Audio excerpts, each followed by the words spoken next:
आज का हमारा टॉपिक है इलेक्ट्रिक करंट इंट्रोडक्शन। इसमें हम इलेक्ट्रिक करंट के केवल इंट्रोडक्शन पार्ट पढ़ेंगे, ओनली कंसेप्ट, सम कंसेप्ट, इंट्रोडक्शन। इसके और जो डिटेल में कंसेप्ट है वो आगे अगले वीडियो में पढ़ेंगे। सबसे पहले हम देखते हैं कि करंट इलेक्ट्रिसिटी क्या होती है। यह जो चैप्टर 3 का जो नाम है current electricity, this is branch of physics which deals with charge in motion. अभी तक हमने जो फर्स्ट 2 चैप्टर्स में पढ़ा है उसमें इलेक्ट्रिक चार्ज के बारे में पढ़ा है, उसके जो इफेक्ट्स हैं उसके बारे में पढ़ा है, electric field and electric flux, उसके स्टोरेज के बारे में पढ़ा है, और इलेक्ट्रिक चार्ज जो पोटेंशियल जनरेट करता है उसके बारे में पढ़ा है। तो ये सारे जो कंटेंट हैं हमने अब तक जो पढ़ा है फर्स्ट 2 चैप्टर्स में, इन सब में एक चीज कॉमन है कि चार्ज रेस्ट में है, चार्ज मोशन में नहीं है। लेकिन इस चैप्टर में जो करंट इलेक्ट्रिसिटी जो चैप्टर है इसमें हम पढ़ेंगे चार्ज मोशन में है। चार्ज मोशन में है उस समय क्या होता है, तो उसके बारे में हम पढ़ेंगे करंट इलेक्ट्रिसिटी में। तो उसमें इलेक्ट्रिक करंट क्या है? Electric current basically this is rate of flow of electric charge through any cross section of conductor. अब इसको हम थोड़ा सा डिटेल में समझेंगे कंपैरिजन के माध्यम से। अब इसमें हम कंपेयर करेंगे, जैसे जो पहले हमने पढ़ा है, जैसे मान लिया कि एक डैम है, एक पानी का एक डैम है, एक हम वैसे ही एक फिगर डैम है, ये डैम है और इसमें पानी भरा हुआ है, ये डैम की हाइट है मान लिया h। तो इसमें यहां पर डैम में नीचे एक लगा हुआ है वाल्व। तो जो वाल्व जिस समय तक बंद रहेगा इस समय पानी इसमें रेस्ट में रहेगा, स्थिर रहेगा। जैसे ही हम यहाँ से वाल्व खोलेंगे तो यहाँ पे पानी पाइप में कहिए या रिवर में कहिए या नहर में कहिए, ये फ्लो करना स्टार्ट हो जाएगा। तो वाटर करंट का फ्लो यहाँ पे स्टार्ट हो जाएगा। अब यहाँ देखने वाली बात है कि जो वाटर करंट होगा, जो करंट फ्लो करेगा पानी का, वो करंट कितना फ्लो कर रहा है वो इस बात पर डिपेंड करेगा कि यहाँ पर इसका पोटेंशियल कितना है, हाइट कितनी है, वाटर लेवल कितना है, जहां फ्लो कर रहा है उस लेवल से इसका जो पानी का जो लेवल है वो कितना है, उस पर डिपेंड करेगा। डैम की हाइट पर डिपेंड करेगा।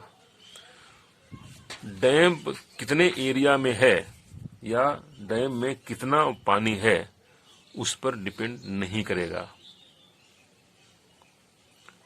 उसी तरह से इलेक्ट्रिक चार्ज के बारे में है। अगर किसी कंडक्टर के में हमने किसी कंडक्टर में बैटरी हमने जोड़ा, तो जो चार्ज फ्लो करेगा कंडक्टर में वो डिपेंड करेगा कि कितना पोटेंशियल है। जैसे मान लिया कि हमने एक कंडक्टर है, मान लिया ये कंडक्टर है और इसको हमने बैटरी से जोड़ दिया, ये पॉजिटिव ये निगेटिव। तो हम ये देखेंगे कि इस तरह से इसमें करंट फ्लो करेगी। तो ये जो करंट फ्लो कर रही है वो इस पे डिपेंड करता है कि इस दोनों एंड में कितना पोटेंशियल है, बैटरी कितना पोटेंशियल जनरेट कर रही है, तो उस पे डिपेंड करेगा। जैसे कि इसमें हाइट पे डिपेंड कर रहा है, पोटेंशियल पे डिपेंड कर रहा है, इसी तरह से यहां भी बैटरी के वोल्टेज पर डिपेंड करेगा, पोटेंशियल डिफरेंस पे डिपेंड करेगा कि यहाँ पे चार्ज कितना फ्लो कर रहा है। तो जो इलेक्ट्रिक करंट है basically this is the flow of charge. जैसे यहाँ पे फ्लो ऑफ वाटर है इस केस में, वैसे यहाँ पे फ्लो ऑफ चार्ज है। दोनों में बिल्कुल सिमिलरिटी है। कितनी करंट फ्लो करेगी यहाँ पर, यहाँ जैसे पानी में कितना फ्लो, ये करंट जो फ्लो करेगा कितना, वो कई चीजों पर डिपेंड करेगा। जैसे एक तो पोटेंशियल डिफरेंस, हाइट उसका, यानी पोटेंशियल डिफरेंस पे डिपेंड करेगा। दूसरा डिपेंड करेगा कि ये जो पाइप है इसका क्रॉस सेक्शनल एरिया कितना है इस पे डिपेंड करेगा। अगर क्रॉस सेक्शनल एरिया ज्यादा होगा तो ज्यादा पानी फ्लो करेगा, पर मिनट कहिए या पर यूनिट टाइम कहिए। अगर कम होगा क्रॉस सेक्शन तो कम फ्लो करेगा। और इस पर भी डिपेंड करेगा कि इसके अंदर जो पाइप के अंदर का जो उसकी जो सरफेस है उसकी रफनेस क्या है, रफ है या बिल्कुल अच्छी सरफेस है, उस पर डिपेंड करेगा। प्लस टेम्परेचर पे डिपेंड करेगा। उसी तरह से इस कंडक्टर में कितना चार्ज फ्लो कर रहा है, कितनी करंट फ्लो कर रही है। करंट फ्लो करने का मतलब कि फ्लो ऑफ चार्ज पर यूनिट टाइम, ये इस पे डिपेंड करेगा कि एक तो कितना पोटेंशियल डिफरेंस है दोनों साइड में, पोटेंशियल डिफरेंस पे डिपेंड करेगा। दूसरा, इस कंडक्टर के क्रॉस सेक्शनल एरिया पे डिपेंड करेगा। और तीसरा, इस कंडक्टर के मटेरियल के रेजिस्टेंस पे डिपेंड करेगा। और इवन टेम्परेचर पे डिपेंड करेगा। तो इन सब पर तो बाद में बात करेंगे, डिटेल बात करेंगे डिटेल। लेकिन ये बात करने का पर्पस ये था कि इस तरह से ये समझना कि ये इलेक्ट्रिक करंट होती क्या है, थोड़ी सी फीलिंग जो लाना, ये पर्पस था। इसलिए इन दोनों में जो सिमिलरिटी जो है इस पर इसको डिस्कस किया। अब हम जो इलेक्ट्रिक करंट होगा I, that will be equal to total charge flowing per unit time, I is equal to Q by T. अब क्यू जो चार्ज, टोटल चार्ज को हम कह सकते हैं एन ई बाई टी, जहां पर एन क्या है, नंबर ऑफ इलेक्ट्रॉन्स या नंबर ऑफ चार्ज, और ई क्या है, एक इलेक्ट्रॉन में कितना चार्ज होता है। इसको मान लेते हैं ये होता है 1.6 इंटू 10⁻⁻19 कूलम, ये होता है। सो एन ई बाई टी, एक तरह से ये हमारा आई का एक तरह से फार्मूला हम ले सकते हैं।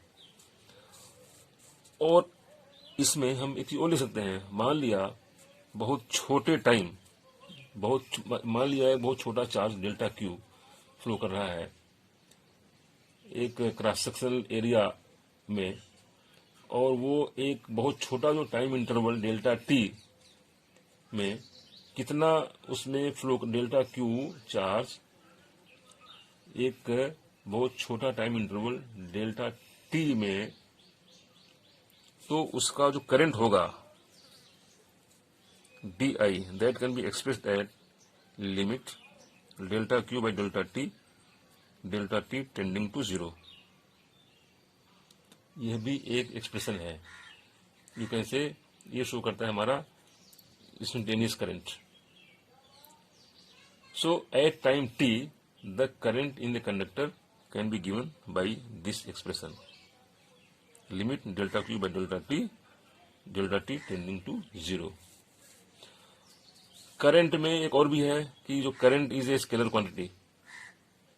हालांकि ये डायरेक्शन ऑफ फ्लो ये शो करता है, but it is scalar quantity, it is scalar quantity. I is equal to scalar. Direction of flow है जो पॉजिटिव, क्योंकि ये देखिए इसमें क्या होता है कि पॉजिटिव चार्ज फ्लो करता है नेगेटिव तरफ से, पॉजिटिव चार्ज फ्लो करता है from higher potential to lower potential, और you can say electrons flow from lower to higher potential. इस तरह से पॉजिटिव चार्ज की फ्लो करने की डायरेक्शन तो है, लेकिन it does not follow the laws of vector addition, क्योंकि इसमें वायर्स के एंगल का इसमें कोई चक्कर नहीं है। जो वायर्स में अगर एंगल है तो करंट पर इफेक्ट नहीं डालता, इसलिए वेक्टर एडिशंस का लॉ जो है यहाँ पे लागू नहीं होता। That is why it is scalar quantity, not a vector quantity. So और इसकी जो यूनिट है, बेसिकली इसकी जो एसआई यूनिट है, इसको हम बोलते हैं ampere, and it is denoted by A. हम जानते हैं कि एम्पियर भी this is the fundamental unit. So 1 ampere A will be equal to 1 coulomb by 1 second. इस तरह say that can B 1 coulomb per second, एक एम्पियर की definition है। और बस ठीक है। So current through a wire is 1 ampere if a charge of 1 coulomb flows through any cross section of wire in 1 second. 1 ampere means charge flowing, 1 coulomb charge flowing per second. This is 1 ampere. So this is about the basics of, you can say, electric current. अब इसमें और बहुत सारी चीजें आती हैं कि current flow कैसे करती है, ये बहुत इंपॉर्टेंट है। करंट फ्लो करने का अंदर कंडक्टर के अंदर क्या होता है। अभी तो हमने बोल दिया कि पॉजिटिव चार्ज से नेगेटिव चार्ज की तरफ करंट फ्लो कर रही है, लेकिन इसके अंदर बहुत सारी चीजें होती हैं। तो वो फुल डिटेल अगले 2 वीडियो में इसमें डिस्कस करेंगे कि उसके अंदर की total physics, flow of current कैसे होता है। ये हम अगले वीडियोस में, इसको 2 वीडियोस में, क्योंकि काफी लंबा टॉपिक है वो, तो उसमें जो टॉपिक्स इन्वॉल्व होंगे that will B thermal velocity and drift current. तो ये दोनों 2 अलग अलग वीडियो में हम बात करेंगे। तो आज का वीडियो केवल इतना ही, केवल इंट्रोडक्शन और फील बताना था कि करंट होता क्या है। Thank you.